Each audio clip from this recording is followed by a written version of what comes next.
I'd like to talk about, ostensibly, not being able to get over a painful memory where you seemingly keep reliving it and being tortured by the event. A breakup, a death, any kind of past shock or trauma where you're thinking, how could they? What could I have done differently? How did it happen? Why did it happen to me? All redundant questions in that moment. And I hope to illustrate why in this video.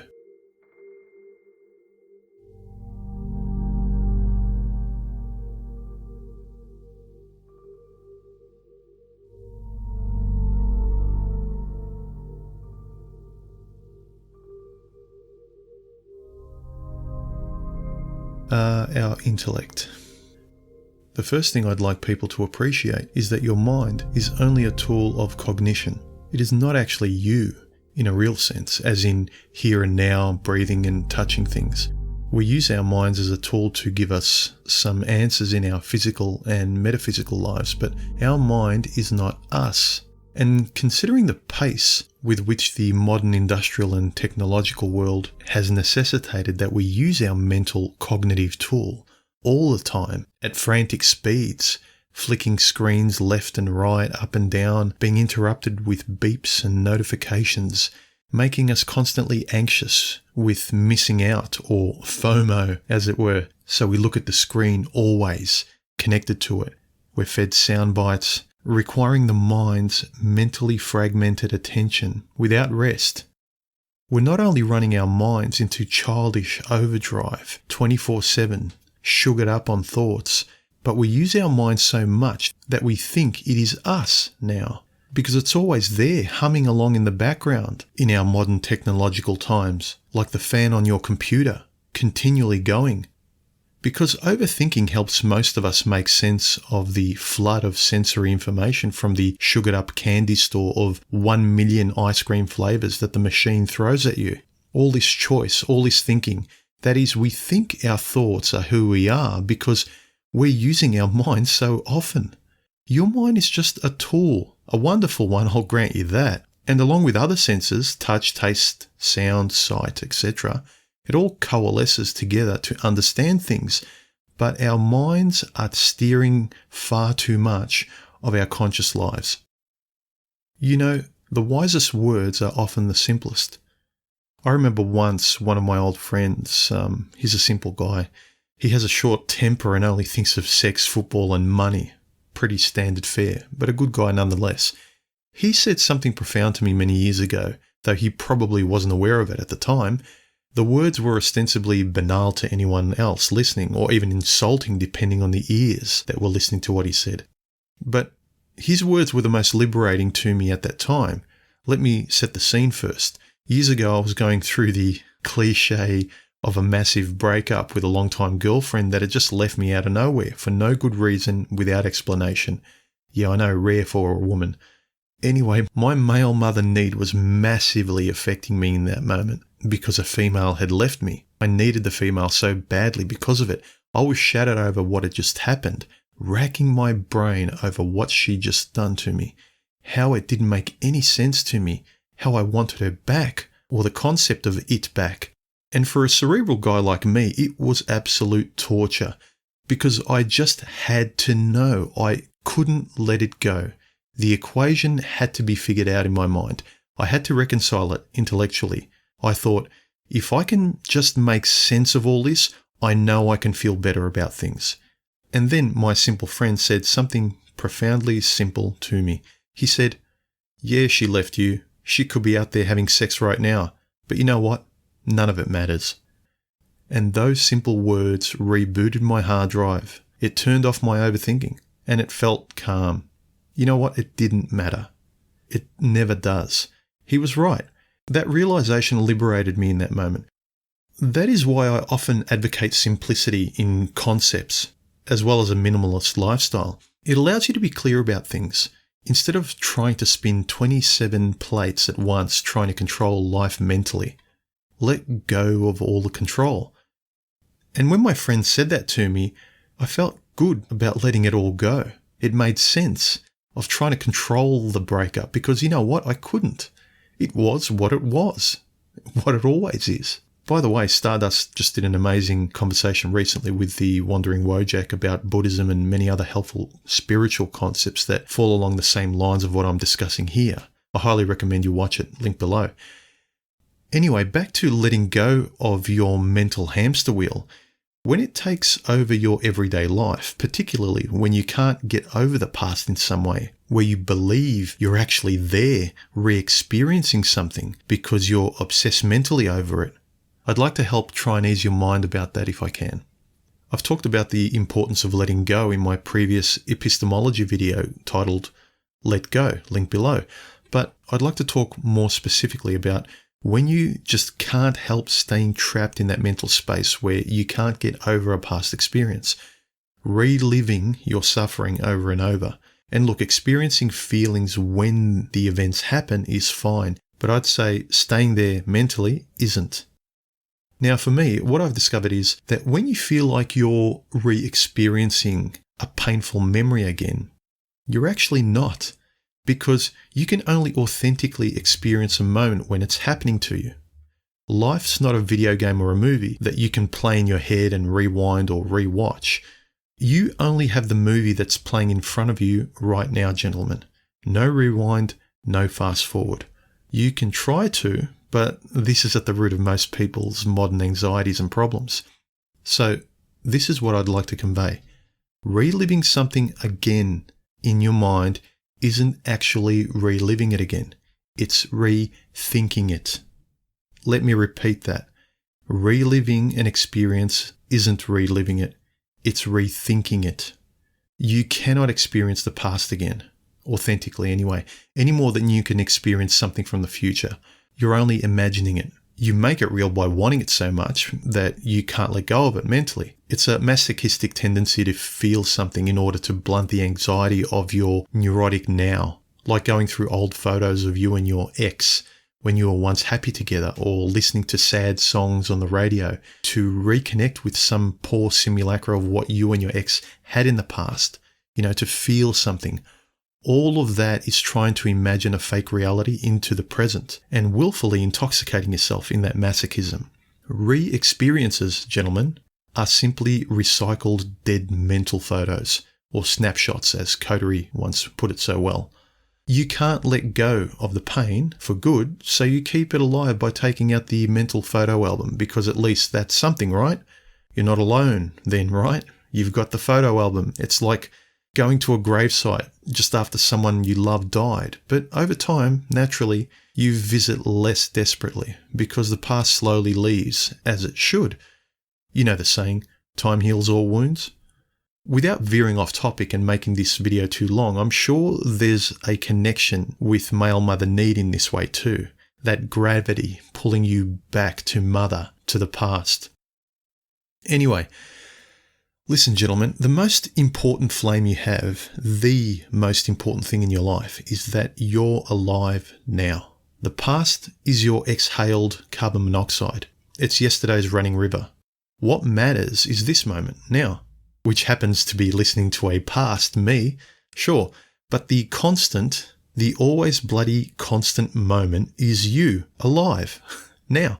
Not that you made money on the stock market yesterday, not that your football team won, not that you're going on a holiday next week. The most important thing is that you are here. That is the real stuff of life. This. Stop wasting time in a virtual reality space of pretending. You're still there in the past somewhere with someone when you're clearly not. This romantic notion that the past will magically come back or fall from the sky is avoiding where you are now. Think about this. Once, perhaps in the past, while you were in a funk of feeling bad about a loss or something similar, you probably had temporary unthinking moments where you unknowingly gave your mind a break from time to time. You may have been answering a question someone asked you about directions, or saying excuse me or thank you to someone in front of you. You were actually engaged in the moments of your life as it should be, and your mind was disengaged. You momentarily turned the mental hamster wheel off, and that's what it's all about. It's what meditation's all about. It's funny, but when you disengage with your neurotic and obsessive thoughts, you're not thinking about that painful experience anymore. But then, as often happens, your mind, or your ego, whatever you want to call it, starts suffocating without air. and taps you on the shoulder and says, hey, remember what you were thinking about just a moment ago? Shame on you. You should be here again, as your thoughts subdue you mentally. So you keep rethinking the breakup or the loss or whatever, staying there with your so-called best friend, your ego in your mind, lobotomized on the cross, and your mind is making you reimagine that past moment again and again. Not re-experiencing moments, but reimagining them, rethinking them. Again, it's like when you look at old photos of exes, punishing yourself, listening to sad songs, punishing yourself, visiting grave sites, punishing yourself, because you want to feel intimacy again, because of loss, because after all, certain moments have now left and you can't accept it. And if you can't have those moments, hey, at least you've got the bittersweet moment now, right? Better than no connection at all, right? Better than letting go, right? No. Letting go is exactly what is needed. Sit with the pain. Don't outthink it. Don't debate your mind. Let it have its song and dance, and the painful mental hamster wheel will tire itself out. Trust me. And while I appreciate that in the moment it's easier said than done, I do. A good start is physically moving on. If your mind is completely dominating you, put on your sneakers, go for a run, visit friends, occupy yourself. But don't stay alone with your thoughts. Disconnect your mind. Starve it. Because you can't outthink your ego, your mind. It wants your resistance. Going your own way from your mind, away from its overthinking, is the best thing you can do until you feel like you exist again and not just your thoughts. And it's not just the bad moments I want to remind you that people waste their present lives on. People often waste it on the treadmill of trying to relive good moments too, stuck in recreating the past. But you can't recreate them either any more than you can recreate negative moments. It reminds me of people that have a fantastic spiritual moment and keep visiting places like Tibet every year in order to re-experience that enlightened feeling again.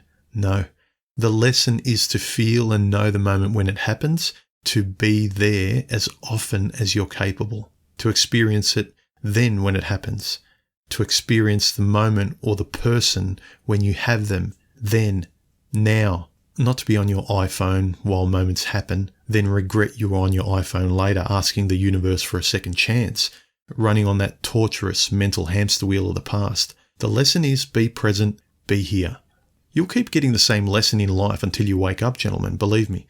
What you want to do and what you've done never matters as much as what you're doing now. You can spend all your time planning for stuff or regretting stuff while your clock ticks by. I'll start my diet next week, or I miss them, is rooted in the same neurotic pastime, avoiding the now. It's a common thread in many of my videos, for instance, when I talk about middle-aged women trying to wind the clock back or live in the past, or men pissed off at their exes in the past. All of it pointless. The question is, what did you learn? How can your nows, and all of your future nows, be that much more informed and more satisfying because of it? When your ex-wife takes your kids and everything you own, you absorb and feel that then and there, and you learn from it. But you move on eventually. You go your own way and let that weight go from your shoulders. Letting go is not the same as forgetting. You respect the past, but you do not live there. Similarly, if you have a life-changing moment while sitting on a bus looking out the window, and the universe suddenly makes complete sense to you, and you're at peace and you feel more alive than you ever have, you can't hold that moment either. You can't recreate that in the same way, up ahead, unwrapping it like bubblegum and just chewing it when you feel like it. You can't catch that same bus every day trying to get struck by lightning again. You need to experience those moments when they happen to you. Just be grateful you had the moment then and there, and then let it go. Feel the good, feel the bad. Eat that sandwich, whether it tastes like shit or ambrosia. A lot of you will think that I'm just talking a bunch of woo-woo nonsense. But those of us who have experienced things like a Satori moment, as I have, know differently. It's the reason some people will say, easy for you to say, human, you're a different kind of person. It's not that easy for me. And okay, I'll accept some of that. But the point is, it's not easy at all, either way, and it feels so liberating afterwards because of it. Ask any man who has stood on top of Mount Everest. Sure, my mental tumblers and internal wiring perhaps have always been arranged differently to most others, but I've gone through a lot of common worldly shit, the same as a lot of you all have. One's attitude towards those events, though, is perhaps the only differentiator between you and I. It's just your perception of those events. The best advice I can give you is, when you're neurotic, when you feel alone and terrible, when you can't sleep or eat, when your mind just won't leave you alone, don't fight it. It's the worst thing you can do. Stay there. Stay with your ego, stay with the pain, sit with the shitty feelings dispassionately. Let go of feeling what your mind is pushing you to feel, and just wait. Be the observer and just sit there for as long as it takes. Days, weeks, months. Wait for that mental hamster wheel to die. Ghost your thoughts. Like a stalking ex-girlfriend, do not answer the call. Your mind will be fighting you, screaming, trying to contact you, wanting you to think, wanting you to feed its drama to keep its hamster wheel going. But do nothing. Absolutely nothing. Starve it. Just sit there observing it. Do not engage in thinking against your ego, because you absolutely cannot win that fight. Just like going your own way in life against gynocentrism or even Buddhist or spiritual teachings, the healthiest thing to do for yourself is walk away from its game. So in closing, gentlemen, remember, re-experiencing past events isn't really reliving them. It's rethinking them with your synthetic mind. And you're not really there. You are here, alive. And that's all that matters. Go your own way, gentlemen. Later. Please share, like, comment, subscribe, and don't forget to hit the bell icon once you've subscribed to be notified of my next video. And feel free to donate too. It keeps me creating and I really appreciate it. Thanks.